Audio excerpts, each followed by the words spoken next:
on futures and options, you've increased. Wait a minute. And who are these bhaktas? So-called middle class, right? Futures and option is for middle class. নিফটির এখন লট আছে, bank নিফটির এখন লট আছে, সেই লট সাইজটাকে 15 থেকে সেটাকে এখন 150 করে দিন বা 1,500 কোয়ান্টিটি করে দিন, তাহলেই তো আর তারা বাই করতে পারে না।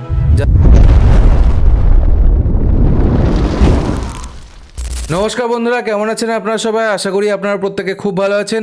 ট্রেড এক্সপার্টস বাংলা আরেকটি নতুন ভিডিওতে আপনাদের সকলকে স্বাগত জানাই। আমাদের finance minister Nirmala Sitharaman union budget 2024 পেশ করেছেন পার্লামেন্টে। বাজেটের নিউজ আসার পরে প্রত্যেকটা ইন্ডিয়ান যেভাবে ট্যাগ, পোস্ট অথবা টুইট করে আছে বা প্রত্যেকে এমনভাবে ক্ষিপ্ত, সেটা পরিষ্কার আপনারা হয়তো বুঝতেই পাচ্ছেন অথবা দেখছেন যে বিভিন্ন মিম অথবা কত কিছু ভাইরাল যাচ্ছে। তা আমার দেখে মনে হলো এই বাজেট থেকে সব থেকে বেশি ক্ষিপ্ত হচ্ছে যারা স্টক মার্কেটে ট্রেড করে এবং যারা রিয়েল এস্টেট প্রপার্টিতে ডিল করে তারা। জানি ভিডিওটা বানাতে অনেকটা লেট হয়ে গেছে, অ্যাকচুয়ালি শরীরটা খারাপ ছিল বলে আমি ভিডিওটা বানাতে পারিনি। তো চলুন আপনাদের সময় বেশি দেরি না করে আজকে ভিডিওটা শুরু করা যায়। জুলাই মাসের 23 তারিখ আমাদের finance minister Nirmala Sitharaman union budget 2024 পেশ করেন পার্লামেন্টে। বাজেট অ্যানাউন্স হওয়ার পর মার্কেট যেভাবে নেগেটিভ রিয়াক্ট করে, পাবলিকের তো নেগেটিভ রিয়াক্টের যে লিমিট সেটা তো মনে হয় পেরিয়েই গেছে। এর মধ্যে থেকে সব থেকে বেশি যাদেরকে দেখা যাচ্ছে টুইট অথবা ট্যাগ, পোস্ট বা বিভিন্ন রকম মিমস যেগুলো ভাইরাল হচ্ছে, সেগুলো ম্যাক্সিমাম দেখা যাচ্ছে স্টক মার্কেটের যে সমস্ত পেজ আছে সেখান থেকে, অথবা যারা রিয়েল এস্টেট প্রপার্টিতে ডিল করে তাদের দিক থেকে এই সমস্ত জিনিসগুলো বেশি দেখা যাচ্ছে। সরকার অ্যাকচুয়ালি করতে চাইছেটা কি সেটা আমাদেরকে আগে জানতে হবে। দেখুন, প্রথমত হচ্ছে আমরা যারা ট্রেডার তারা প্রত্যেকে আমরা এসটিটি দিয়ে আসি। এসটিটি বলতে সিকিউরিটিজ ট্রানজাকশন ট্যাক্স। তাই এই ট্যাক্সটা যখন আমরা ট্রেড করি তখন আমরা কন্টিনিউ দিনের পর দিন দিয়ে আসি। আর এই ট্যাক্সটা কত বাড়ানো হয়েছে আমি সেটা একটু পরে ডিসকাস করছি। তারপরে থাকে long term capital gain tax, তারপরে থাকে short term capital gain tax. দেখুন, আমি যদি একটা চার্টের মাধ্যমে বুঝি তাহলে এটা বুঝতে পারবেন। দেখুন, ধরে নিন আমাদের একটা স্যালারি অথবা কিছু আমাদের অ্যাকাউন্টে ক্রেডিট হলো, সেখান থেকে আমরা কি করি, প্রথমে 30% ট্যাক্স পে করে দিই। তারপরে যে বাকি টাকাটা থাকে সেটা আমরা ধরে নিন হয় ইনভেস্ট করি, আর না হলে আমরা দৈনন্দিন খরচাপাতির কাজে লাগাই, জিনিসপত্র কিনি বা যাই হোক যেটাই হোক করি। তা যখন আমরা ইনভেস্টমেন্ট করব তখন আমাদের এখন কত দিতে হবে, এসটিসিজি দিতে হবে, মানে হচ্ছে শর্ট টার্মের যে ট্যাক্সটা সেটা দিতে হবে 20%, আর long term capital gain tax যেটা আছে সেটা দিতে হবে হচ্ছে 12%। আর যেটা আমরা দৈনন্দিন খরচা করি তার উপর কি দিতে হয় আমাদের জিএসটি। কত, ধরে নিন খুব নর্মাল প্রোডাক্টের উপরে একটা 12% জিএসটি দিতে হয়, আর একটু ভালো প্রোডাক্ট মানে দামটা ধরে নিন একটু ভালোর দিকে তখন দিতে হয় মোটামুটি 18%। আপনারা শুনেছেন, ধরে নিন একটা কম্পিউটার বাই করতে গেছেন তখন দেখবেন আপনার থেকে 18% জিএসটিটা ডেবিট হয়ে যাচ্ছে। ধরে নিন একটু লাক্সারি প্রোডাক্ট, ধরে নিন সোনা দানা কিনতে গেছেন অথবা ডায়মন্ড কিনতে গেছেন তখন দেখবেন আপনার 28% জিএসটি লাগবে। মানে আপনি স্যালারি ক্রেডিট হওয়ার পথে আপনাকে 30% দিতে হবে, তারপর ইনভেস্টমেন্ট হলে সেখানে 20%, আবার লং টার্ম গেলে সেটাকে হচ্ছে 12.5%। লং টার্ম বলতে এটা হচ্ছে 1 ইয়ারের বেশি। ধরে নিন কোনো একটা স্টক বা কোনো একটা অ্যাসেট আপনি 1 বছরের বেশি হোল্ড করেছেন, তখন সেটা লং টার্ম ক্যাপিটাল গেইন ট্যাক্সের উপরে চলে যাবে। আর শর্ট টার্ম বলছে যেটা হচ্ছে 1 ইয়ারের মধ্যে। আশা করি বোঝাতে পারলাম। Long term capital gain tax যেটা ছিল সেটাকে বাড়িয়ে দেওয়া হয়েছে এবং শর্ট টার্ম ক্যাপিটাল গেইন ট্যাক্সকেও বাড়িয়ে দেওয়া হয়েছে, কিন্তু যেটা যে এক্সেমশন লিমিট সেটাকেও বাড়ানো হয়েছে, সেগুলো আপনারা নিউজে গিয়ে পড়ে নেবেন। তো এখানে আমাদের জানার বিষয় যে কতটা বাড়ানো হলো, অথবা ধরে নিন যেটুকুনি বাড়ানো হলো আমাদের পক্ষে কি সেটা খুবই দরকার অথবা দরকার না। আমি আমার দিকটা আমি শুধু রাখবো। তো আমরা প্রথমে চলে আসি হচ্ছে যে এসটিটি যেটা লাগানো হচ্ছে, এটা ফুল ফর্ম হচ্ছে securities transaction tax. Securities transaction tax কি করা হয়েছে, অপশনের ক্ষেত্রে 0.0625% থেকে বাড়িয়ে সেটাকে করা হয়েছে 0.1%, আর ফিউচারের ক্ষেত্রে 0.0125% থেকে বাড়িয়ে করা হয়েছে 0.2%। তাহলে আমার এটা কত গুণ বৃদ্ধি পেল আপনি যদি জাস্ট হিসাব করেন তাহলে দেখবেন 1.6x বেড়েছে। এটার ক্ষেত্রেও 1.6x বেড়েছে। এইবার আমি একটা জাস্ট এক্সাম্পল দিচ্ছি। ধরে নিন আপনি পার ট্রেডে আপনি 5 টাকা করে আপনি এসটিটি পে করতেন, তাহলে এবার কত টাকা করে পে করবেন? আপনি যদি আগে 5 টাকা করে পে করে থাকতেন তাহলে 5 ইন্টু 1.6, যেহেতু 1.6 গুণ হয়েছে সেহেতু আপনাকে 8 টাকা করে পে করতে হবে। সেম এটার ক্ষেত্রেও এটার ক্ষেত্রেও। ধরে নিন আপনি ফিউচার কন্ট্রাক্টে, তো এমনি ফিউচার অনেকটা বেশি দামি একটা কন্ট্রাক্ট ছিল, কিন্তু সেটা আরো দাম বেড়ে গেল, প্রায় দ্বিগুণের কাছাকাছি দাম বেড়ে গেল। মানে ধরে নিন প্রায় আপনি 77 থেকে 80 টাকা যদি দিয়ে থাকেন সেটা এখন 160 টাকা লাগবে। মানে আপনাকে 160 টাকা আপনার প্রফিট হোক লস হোক আপনাকে দিতেই হবে। যখন আপনি প্রফিট করছেন তখন আপনার থেকে সরকার ট্যাক্স নিতে চলে আসছে, যখন আপনি লস করছেন তখন সরকারের কোনো যায় আসে না যে তুমি লস করেছো বা কিছু করেছো। কিন্তু কিন্তু কন্টিনিউ যে এই যে এসটিটি এরকম প্রায় দ্বিগুণের কাছাকাছি করে দেওয়া হলো, এটা তো একটা ট্রেডারদের পক্ষে বা যারা রিটেল ট্রেডার তাদের জন্য খুবই একটা খতরনাক জিনিস বলতে গেলে, কারণ তারা এমনি মার্কেটে অনেকে শেখার জন্য টাকা হারাচ্ছে। যখন আমাদের ফাইন্যান্স মিনিস্টারকে এই সমস্ত ট্যাক্সের ব্যাপারে বলা হয় তখন তিনি বলেন, I want to ask, where did I tax laga ke business? Where did I lagao tax? So on futures and options, you've increased. Wait a minute. And STT. who are these bhaktas? So-called middle class, right? Futures and option is for middle class. তাহলে আমার একটাই কথা যে আপনি যে এই এসটিটিটা বাড়াচ্ছেন, যদি আপনার মিডিল ক্লাস, আমি ভেবে নিচ্ছি যে এটা দুটো দিক আছে, যে হয় আপনি মিডিল ক্লাসের কথা খুব চিন্তা করে করছেন যে না ট্যাক্স দেখে সবাই পালিয়ে যাবে ভয়, আর না হলে আপনি সরকারের কাছে টাকা আসবে ট্যাক্স রূপে তার জন্য করছেন। প্রথম পয়েন্ট হচ্ছে কেন, যদি মিডিল ক্লাসকে আপনি যদি এরকমই ভাবেন যে তারা ফিউচার অ্যান্ড অপশনস করার মতো জায়গায় নেই, তাহলে আপনি এক কাজ করুন না, যেটা নিফটির এখন লট আছে, ব্যাঙ্ক নিফটির এখন লট আছে, সেই লট সাইজটাকে 15 থেকে সেটাকে এখন 150 করে দিন বা 1500 পার লট করে দিন, 1500 কোয়ান্টিটি করে দিন, তাহলেই তো আর তারা বাই করতে পারে না। যারা ধরে নিন 10,000 থেকে 50,000 1 লাখ নিয়ে আসছে, তাদের একটা নিড ফুলফিল করার জন্য আসছে, তাহলে যদি আপনার রিটেলারদের জন্য এতই টেনশন থাকে যে রিটেলাররা কেন এর মধ্যে আসছে, তাহলে আপনি এখানে লটটা বাড়িয়ে দিন যাতে রিটেলাররা এর মধ্যে নাই আসতে পারে। কিন্তু ট্যাক্স বাড়িয়ে যাচ্ছেন, কিন্তু আমার লট সাইজ বাড়ছে না, আমার সেই 10,000 টাকা দিয়ে আমি ট্রেড করতেই পারবো। যারা 10,000 ক্যাপিটাল তারা কন্টিনিউ মার্কেটে আসছে,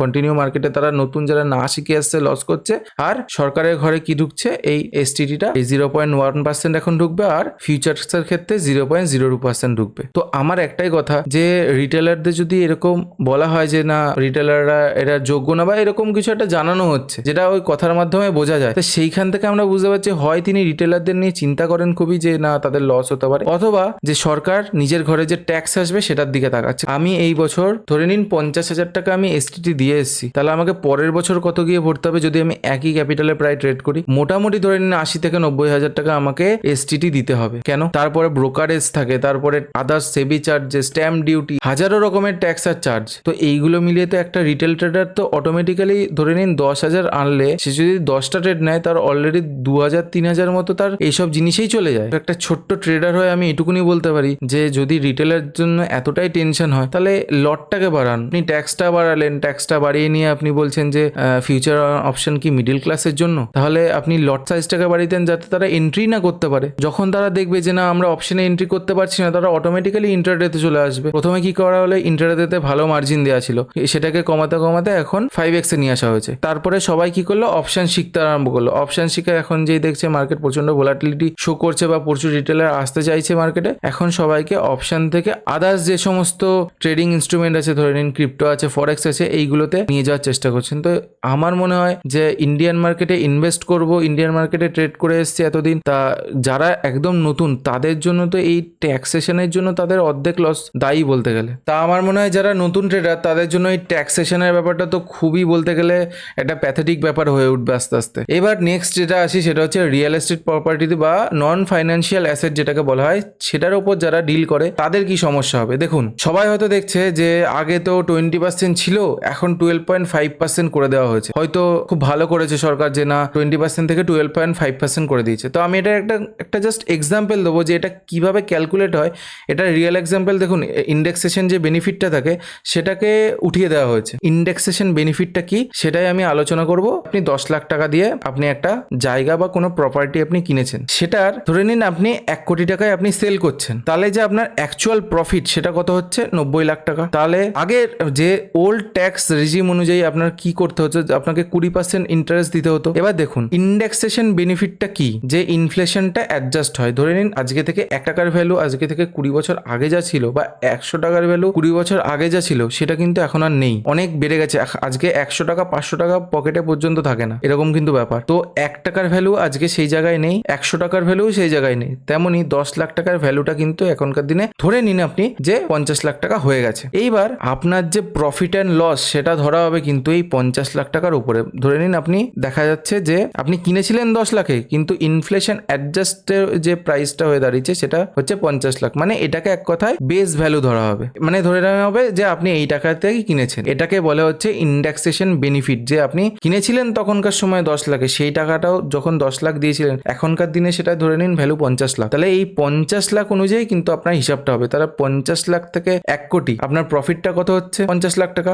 এবার 50 লাখ টাকার মধ্যে আপনি 20% যদি ট্যাক্স দেন তাহলে আপনাকে ট্যাক্স কত দিতে হচ্ছে, তো আপনাকে ট্যাক্স কত দিতে হচ্ছে 10 লাখ টাকা। তাহলে আপনার পকেটে টোটাল কত থেকে যাচ্ছে 90 lakh minus 10 lakh equal to 80 lakh টাকা আপনার পকেটে থেকে যাচ্ছে। 80 লাখ টাকা আপনার পকেটে থেকে যাচ্ছে। সেম যদি আমি নিউ ট্যাক্স রেজিম অনুযায়ী যাই তাহলে আমি কি দেখতে পাচ্ছি যে আমার কাছে একটা 10 লাখ টাকা দিয়ে আমি একটা প্রপার্টি কিনেছিলাম, কিন্তু আমার এখানে হচ্ছে ইনফ্লেশনটা উঠিয়ে দিয়েছে, ইনফ্লেশন যে অ্যাডজাস্ট হচ্ছে সেটা আমাকে উঠিয়ে দিয়েছে, যেটাকে ইন্ডেক্সেশন বেনিফিট বলা হয়, ইন্ডেক্সেশন বেনিফিট বলা হয়। তো ইন্ডেক্সেশন বেনিফিটটাকে উঠিয়ে দিয়েছে, উঠিয়ে দেওয়ার ফলে এই 10 থেকে 1 কোটির যে ডিফারেন্সটা কত দাঁড়াচ্ছে 90 লাখ টাকা প্রফিট দাঁড়াচ্ছে। আগে দাঁড়াচ্ছিল কত 50 লাখ টাকা প্রফিট, এবার দাঁড়াচ্ছে কত 90 লাখ টাকা। এবার 90 লাখ টাকার 12.5% ইন্টারেস্টে কত দাঁড়াচ্ছে, যে 90 লাখ টাকার আপনি যদি 12.5% ইন্টারেস্ট দেন তাহলে কত দাঁড়াচ্ছে, যে 11,25,000 টাকা আপনার দাঁড়াচ্ছে। টোটাল যদি তখন ট্যাক্স পে করে দিয়েছেন, টোটাল আপনার যে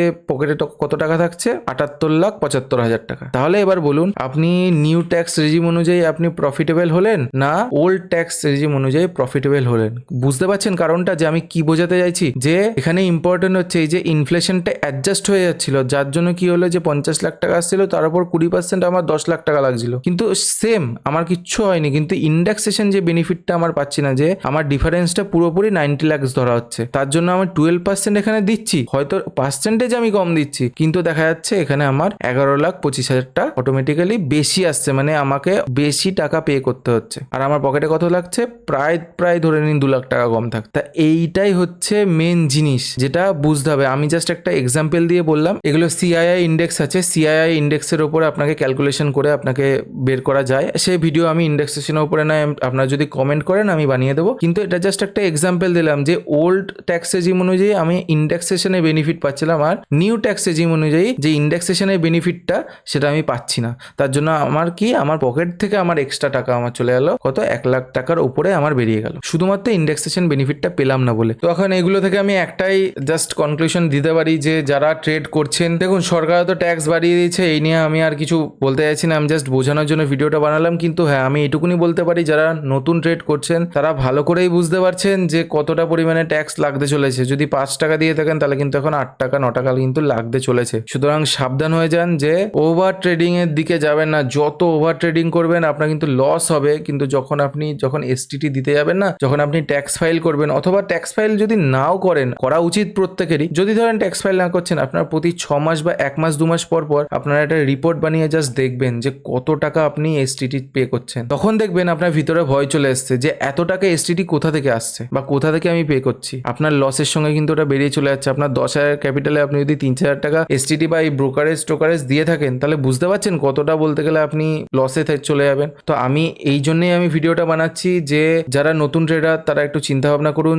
আমাদের ফাইন্যান্স মিনিস্টার যতই মিডল ক্লাসকে সাপোর্ট করুক বা মিডল ক্লাসকে নিয়ে চিন্তা ভাবনা করুক, আমাদের দেখে লাভ নেই। আমাদের নিজস্ব হার্ড আর্ন মানি আমাদের নিজেকে ম্যানেজ করতে হবে। তার জন্য কি ওভার ট্রেডিং বন্ধ করতে হবে, ওভার ট্রেডিং করা চলবে না। স্টেপ বাই স্টেপ ট্রেডিং গাইডের জন্য আপনারা ভিডিও দেখতে পারেন, আমার চ্যানেলে পুরোপুরি ভিডিও অ্যাভেলেবেল আছে, গিয়ে দেখতে পারেন। যারা নতুন ট্রেড করতে আসছেন অথবা ট্রেড করছেন মার্কেটে অনেকদিন ধরে, তাদের আমি প্রত্যেককেই বলতে চাই, দেখুন ট্যাক্সেশন জিনিসটা থাকবে, হয়তো পরবর্তীকালে বাড়বে কমবে, আমি এগুলো জানি না কি হবে, কিন্তু আমি এটুকুনি আবার বলছি যে নিজে সতর্ক হন, সতর্ক হয়ে কাজ করুন, কারণ সতর্ক হয়ে কাজ না করলে আপনার হার্ড আর্ন মানি কিন্তু আপনার থেকে চলে যাবে। আর সেকেন্ড হচ্ছে যে আপনাকে শিখতে হবে, নিজের শেখার ওপর বেশি ফোকাস করুন, বেশিরভাগ চেষ্টা করুন ইন্ট্রাডে অথবা সুইং এ প্রফিট করে, তারপরে সেই টাকাটাকে অপশনে লাগানোর। অবশ্যই অপশন ট্রেড করবেন, আপনার জন্যই অপশন তৈরি, কিন্তু সেটা যেন নিজের প্রফিটের টাকাটাকে হয়, সেটা যেন আপনার কষ্টের টাকা থেকে না হয়। আপনি প্রফিট করছেনও কষ্ট করে, কিন্তু আপনি সুইং অথবা ইন্ট্রাডেতে প্রফিট করে তারপরে এখানে এসে ট্রেড করুন, তাহলে কি হবে, ট্যাক্সটা ওখান থেকে যাবে, প্রফিটটা ওখান থেকে যাবে, কোনো রকম সমস্যা নেই বলতে গেলে। যারা